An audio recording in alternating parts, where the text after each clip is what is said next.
Beatrice!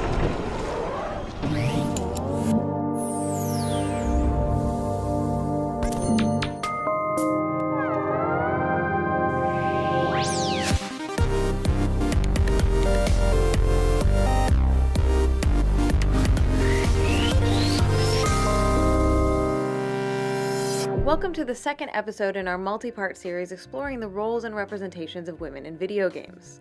This project examines the tropes, plot devices, and patterns most commonly associated with women in gaming from a systemic, big-picture perspective. Over the course of this series, I will be offering critical analysis of many popular games and characters, but please keep in mind that it's both possible, and even necessary, to simultaneously enjoy a piece of media while also being critical of its more problematic or pernicious aspects. I just want to caution viewers that as we delve into more modern games, we will be discussing examples that employ some particularly gruesome and graphic depictions of violence against women. I'll do my best to only show what is necessary, but this episode does come with a trigger warning. It's also recommended that parents preview the video first before sharing with younger children. In our previous episode, we explored the history of the damsel in distress and how the trope became so pervasive in classic era games from the 80s and early 90s. We also explored some of the core reasons why damsel characters are so problematic as representations of women. So if you haven't seen it yet, please check that one out before continuing to watch this one. As a trope, the damsel in distress is a plot device in which a female character is placed in a perilous situation from which she cannot escape on her own and then must be rescued by a male character, usually providing an incentive or motivation for the protagonist's quest. Now, it might be tempting to think that the damsel in distress was just a product of its time, and that by now surely the trope must be a thing of the past. Well, while we have seen a moderate increase in the number of playable female characters, the plot device hasn't gone away. In fact, the damsel in distress has seen a bit of a resurgence in recent years.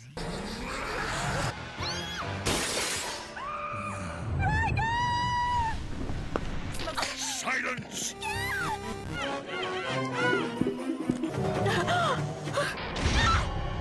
Get me out of here.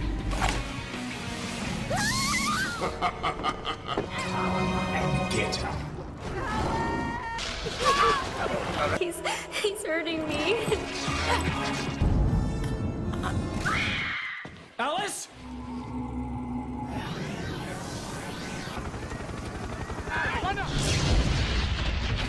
Oh, please. Bullet in her head. What a dear little bird you are. And that's just the tip of the iceberg. Suffice it to say, the trope is alive and well even today.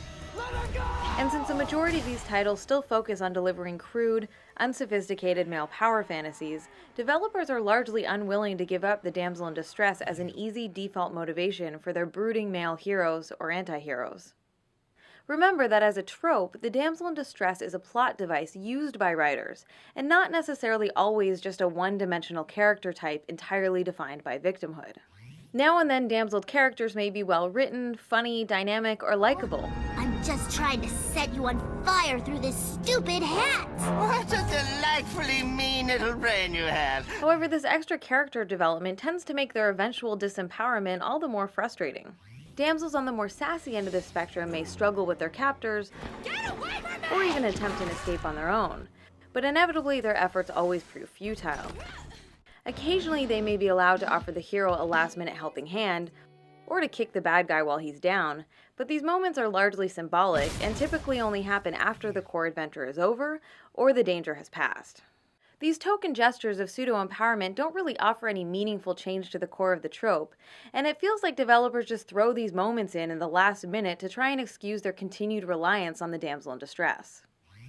Periodically, game developers may attempt to build a more fleshed-out relationship or emotional bond between the damseled character and the male protagonist. In the most decidedly patronizing examples, depictions of female vulnerability are used as an easy way for writers to trigger an emotional reaction in male players. As we discussed in our first episode, when female characters are damseled, their ostensible agency is removed and they're reduced to a state of victimhood.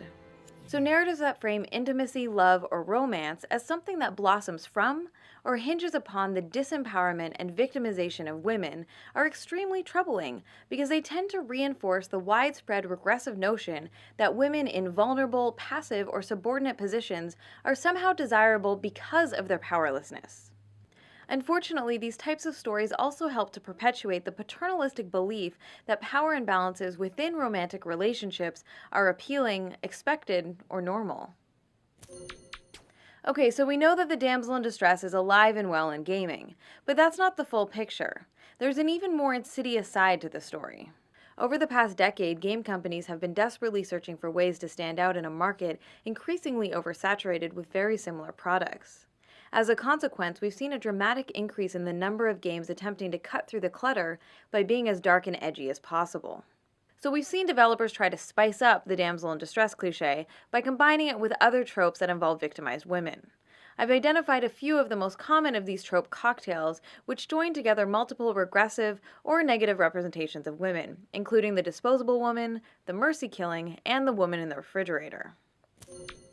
The term women in refrigerators was coined in the late 1990s by comic book writer Gail Simone to describe the trend of female comic book characters who are routinely brutalized or killed off as a plot device designed to move the male character's story arc forward. The trope name comes from Green Lantern issue number 54, in which the superhero returns home to find his girlfriend murdered and stuffed inside his refrigerator. This trading of female characters' lives for something meant to resemble male character development is of course part of a long media tradition, but the gruesome death of women for shock value is especially prevalent in modern gaming. The women in refrigerator trope is used as the cornerstone of some of the most famous contemporary video games. It provides the core motivational hook behind both the Max Payne and the God of War series, for example. My wife, my child. In each case, the protagonist's wife and daughter are brutally murdered, and their deaths are then used by the developers as a pretext for their inevitable bloody revenge quest. It's interesting to note that the reverse scenario, games hinging on a woman vowing revenge for her murdered boyfriend or husband, are practically non-existent. The gender role reversal is so unusual that it borders on the absurd.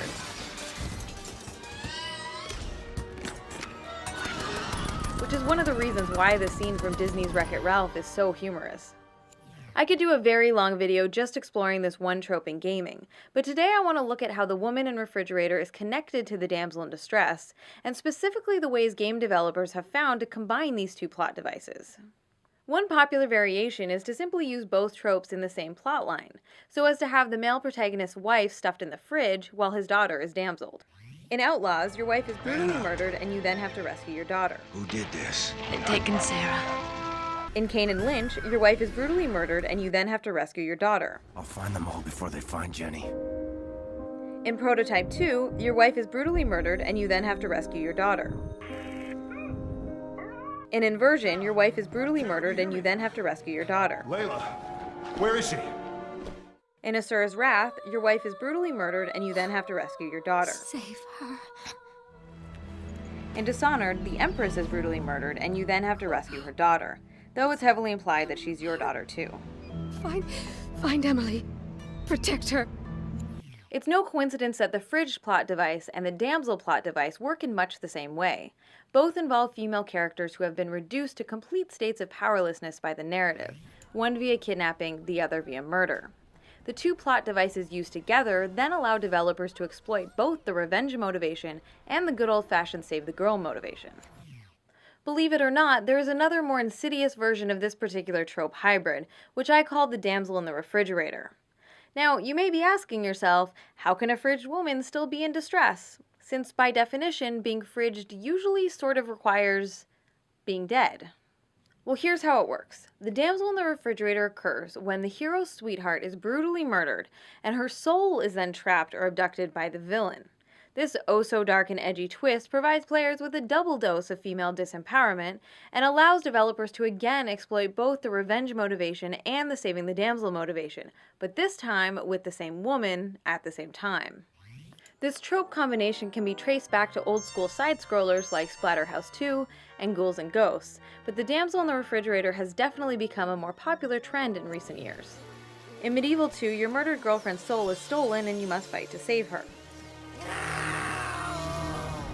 In The Darkness 2, your murdered girlfriend's soul is trapped in hell and you must fight to free her. My soul is mine. In Shadows of the Damned, your murdered girlfriend's soul is trapped in hell and you must fight to free her. Help her! In Dante's Inferno, your murdered wife's soul is trapped in hell and you must fight to free her. In Castlevania Lords of Shadow, your wife's soul is trapped on Earth and you must fight to free her. The Damsel in the Refrigerator is part of a larger trend of throwing women under the bus in increasingly gruesome ways, in an apparent attempt to interject what I'll loosely refer to as mature themes.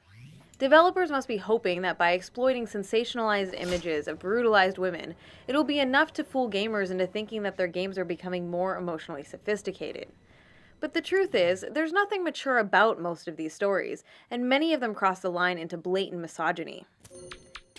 Since what we're really talking about here are depictions of violence against women, it might be useful to quickly define what I mean by that term. When I say violence against women, I'm primarily referring to images of women being victimized, or when violence is linked specifically to a character's gender or sexuality. Female characters who happen to be involved in violent or combat situations on relatively equal footing with their opponents are typically exempt from this category because they're not usually framed as victims. As I mentioned in our last video, the damsel in distress doesn't always have to be accompanied by a heroic rescue. Here I was again, with all hell breaking loose around me, standing over another dead girl I had been trying to protect. Sometimes the hero fails to save the woman in question, either because he arrives too late, or because, surprise twist, she's been dead the whole time. Nicole has been dead this whole time. No! All my powers, and I couldn't do a thing.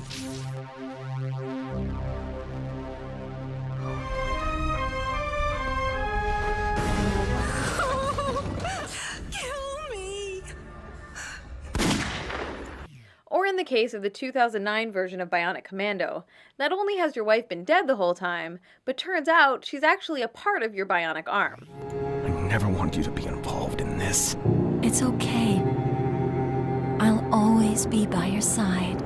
Yes, you heard that correctly. His wife is his arm. God. But the most extreme and gruesome variant of this trend is when developers combine the damsel in distress with the mercy killing. This usually happens when the player character must murder the woman in peril for her own good. I like to call this happy little gem the euthanized damsel. Typically, the damsel has been mutilated or deformed in some way by the villain, and the only option left of the hero is to put her out of her misery himself. We can trace this one back to the original 1980s arcade game Splatterhouse, in which your kidnapped girlfriend is possessed and the player is forced to fight and kill her. After saving his bitten beloved in Castlevania Lament of Innocence, the hero must then kill her to gain the power to defeat the vampire lord. Thank you, Leon. In Breath of Fire 4, Alina has been turned into a hideous monster and then begs you to kill her. In Gears of War 2, Dom is motivated to rescue his captured wife Maria. When he finds her, she has been starved and possibly tortured into a catatonic state, and so he shoots her. In Tenchu Shadow Assassins, Do it. You must. the princess meekly asks the hero to cut her down to get to the villain, which he does. A particularly egregious example can be found in Grand Theft Auto 3, when after you've rescued Maria Latour, it's implied that the protagonist suddenly shoots her because she's talking about stereotypically girly things. I broke a nail and my hair is ruined. I mean, can you believe it? This one cost me $50. The writers deliberately wrote her character to annoy the player, so in the end, the violence against her becomes the punchline of a cheap misogynist joke. Sometimes these killings happen via cutscene, while other games ask the player to participate directly by pulling the trigger themselves. In the Castlevania Dracula X Chronicles remake, if you don't rescue Richter Belmont's beloved Annette, she will turn into a vampire and you'll then have to kill her. Oh my god, Annette. I'm so sorry I didn't save you, but you know what I do to vampires. What I have to do. No! I'll make you mine forever! The captured women in Duke Nukem 3D beg you to kill them throughout the game. This misogynist scene is regurgitated and actually made worse in the 2011 follow-up, Duke Nukem Forever, developed by Gearbox. Another popular Gearbox game, Borderlands 2, also uses this plot twist when Angel asks the player to murder her as a way to try and thwart the villain's evil plan. Destroying the iridium injectors that keep me alive will stop the key from charging, and it will end a lifetime of servitude. The end of Alone in the Dark gives the player the choice between killing your girlfriend yourself. Choose quickly, carrier. Kill her or let her live. You alone can decide. Or letting Satan kill her by being reborn in her body.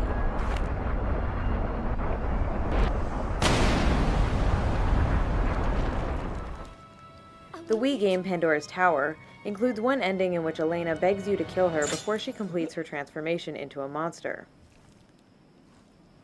Please. I beg of you.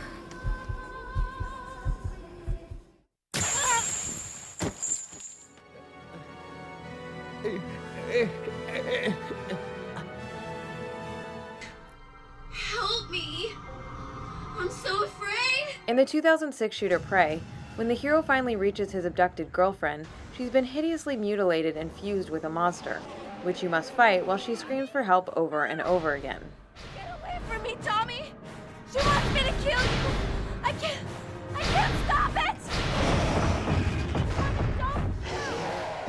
After being incapacitated, she begs you to kill her. Please, Tommy. Let me go. And the player can't advance in the narrative until you shoot her in the face.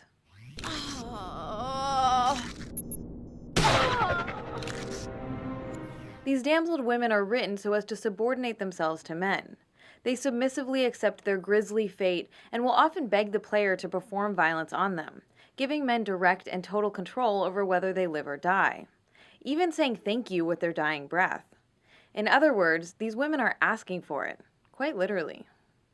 The euthanized damsel is the darkest and edgiest of these trope hybrids, but it's also an extension of a larger pattern in gaming narratives where male protagonists are forced to fight their own loved ones who have been possessed or brainwashed by villains. When Kratos finds his mother in the PSP game God of War Ghosts of Sparta, she morphs into a hideous beast, forcing you to fight and kill her. An act for which she thanks you with her dying breath. Finally, I am free. After your girlfriend is transformed into a green ogre and grabbed by the ghoulies, she chases you around trying to get a kiss.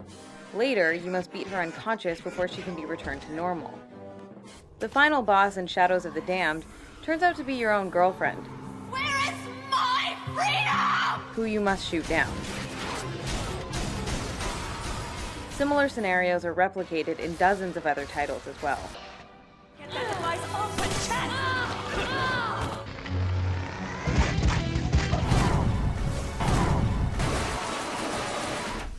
Although the narratives all differ slightly, the core element remains the same. In each case, violence is used to bring these women back to their senses. These stories conjure up supernatural situations in which domestic violence perpetrated by men against women who have lost control of themselves not only appears justified, but is presented as an altruistic act done for the woman's own good. Of course, if you look at any of these games in isolation, you'll be able to find incidental narrative circumstances that can be used to explain away the inclusion of violence against women as a plot device. But just because a particular event might make sense within the internal logic of a fictional narrative, that doesn't in and of itself justify its use. Games don't exist in a vacuum, and therefore can't be divorced from the larger cultural context of the real world. It's especially troubling in light of the serious, real-life epidemic of violence against women facing the female population on this planet. Every 9 seconds, a woman is assaulted or beaten in the United States, and on average, more than 3 women are murdered by their boyfriends, husbands, or ex-partners every single day. Research consistently shows that people of all genders tend to buy into the myth that women are the ones to blame for the violence men perpetrate against them. In the same vein, abusive men consistently state that their female targets deserved it, wanted it, or were asking for it. Given the reality of that larger cultural context, it should go without saying that it's dangerously irresponsible to be creating games in which players are encouraged and even required to perform violence against women in order to save them.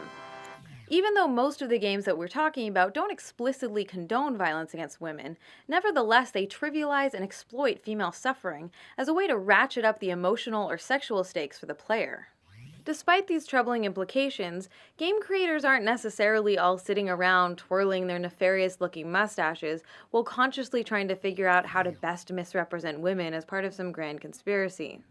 Most probably just haven't given much thought to the underlying messages their games are sending, and in many cases, developers have backed themselves into a corner with their own game mechanics. When violence is the primary gameplay mechanic, and therefore the primary way that the player engages with the game world, it severely limits the options for problem solving. The player is then forced to use violence to deal with almost all situations because it's the only meaningful mechanic available, even if that means beating up or killing the women they're meant to love or care about. One of the really insidious things about systemic and institutional sexism is that most often regressive attitudes and harmful gender stereotypes are maintained and perpetuated unintentionally. Likewise, engaging with these games is not going to magically transform players into raging sexists. We typically don't have a monkey-see, monkey-do direct cause and effect relationship with the media we consume. Cultural influence works in much more subtle and complicated ways. However, media narratives do have a powerful cultivation effect, helping to shape cultural attitudes and opinions. So when developers exploit sensationalized images of brutalized, mutilated, and victimized women over and over and over again, it tends to reinforce the dominant gender paradigm, which casts men as aggressive and commanding, and frames women as subordinate and dependent. Although these stories use female trauma as the catalyst to set the plot elements in motion, these are not stories about women. Nor are they concerned with the struggles of women navigating the mental, emotional, and physical ramifications of violence. Instead, these are strictly male-centered stories, in which, more often than not, the tragic damsels are just empty shells, whose deaths are depicted as far more meaningful than their lives. Generally, they're completely defined by their purity, innocence, kindness, beauty, or sensuality. In short, they're just symbols meant to invoke the essence of an artificial feminine ideal. Help me! In fact, these games usually frame the loss of the woman as something that has been unjustly taken from the male hero. So now, I take from you. Jackie, this is not your fault. The implication being that she belonged to him, that she was his possession. Once wronged, the hero must go get his possessions back, or at least exact a heavy price for their loss. On the surface, victimized women are framed as the reason for the hero's torment. But if we dig a little deeper into the subtext, I'd argue that the true source of the pain stems from feelings of weakness and/or guilt over his failure to perform his socially prescribed patriarchal duty to protect his women and children. And I hated myself for allowing this to happen to her and our little girl. In this way, these failed hero stories are really about the perceived loss of masculinity and then the quest to regain that masculinity, primarily by exerting dominance and control through the performance of violence on others. Consequently, violent revenge-based narratives repeated ad nauseum can also be harmful to men because they help to further limit the possible responses men are allowed to have when faced with death or tragedy. This is unfortunate because interactive media has the potential to be a brilliant medium for people of all genders to explore difficult or painful subjects. So to be clear here, the problem is not the fact that female characters die or suffer. Death touches all of our lives eventually, and as such, it's often an integral part of dramatic storytelling. To say that women could never die in stories would be absurd. But it's important to consider the ways that women's deaths are framed and examine how and why they're written. There are some games that try to explore loss, death, and grief in more genuine or authentic ways that do not sensationalize or exploit victimized women. Dear Esther, Passage, and To the Moon are a few indie games that investigate these themes in creative, innovative, and sometimes beautiful ways. These more contemplative style games are a hopeful sign, but they're still largely the exception to the rule. a sizable chunk of the industry is still unfortunately trapped in the established pattern of building game narratives on the backs of brutalized female bodies. Violence against women is a serious global epidemic. Therefore, attempts to address the issue in fictional contexts demands a considerable degree of respect, subtlety, and nuance. Women shouldn't be mere disposable objects or symbolic pawns in stories about men and their own struggles with patriarchal expectations and inadequacies. The dark and edgy trope cocktails that we've discussed in this episode are not isolated incidents or obscure anomalies. Instead, they represent an ongoing, recurring pattern in modern gaming narratives. In most cases, the damseled characters have simply gone from being helpless to being dead, which is obviously not a huge improvement from her perspective. I know this episode has been a little bit grim, but please join me next time for the third and final installment covering the damsel in distress, where we'll take a look at some titles that attempt to flip the script on the damsel, and then we'll go on a quest to find examples of the elusive dude in distress role reversal.